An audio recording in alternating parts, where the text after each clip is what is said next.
When we fool, we say. किसी भाई ने सवाल किया है, ये पूछ रहे हैं कि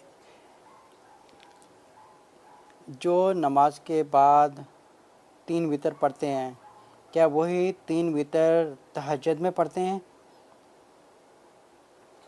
अच्छा, देखिए मेरे भाई, इसमें अगर आप मुस्तकिल तौर पे तहज्जुद पढ़ते हैं और अगर आपको पता है कि आप तहज्जुद में उठ पाएंगे तो ये आपकी मर्ज़ी है कि आप इशा की नमाज में ही वितर पढ़ लें, या अगर आपने पढ़ ली है लेकिन अगर आप तहज्जुद में भी उठे हैं, लेकिन तहज्जुद में पढ़ना ज़रूरी होता है। लेकिन अगर आपने तहज्जुद का अगर आपको ये पता नहीं है कि आप तहज्जुद में उठ पाएंगे या नहीं पाएंगे, तो बेहतर है कि इंसान जो है वो एक इशा में ही 3 वितर को ख़त्म कर दे, क्योंकि ये पता नहीं है कि हम 3 वितर पढ़ के सोएं या नहीं सोएं, फिर हमें पता नहीं है कि हम तहज्जुद में उठ पाएंगे नहीं पाएंगे। तो बेहतर ये है कि हम 3 वितर को इशा में पढ़ें।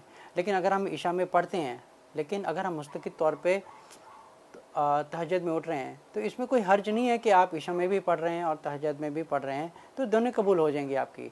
लेकिन बेहतर तरीका ये है कि आप इशा में भी पढ़ें और जो तहज्जुद का आखिरी 3 रकातें होती हैं, आप वो भी अदा करें, तो इसमें कोई हर्ज नहीं है।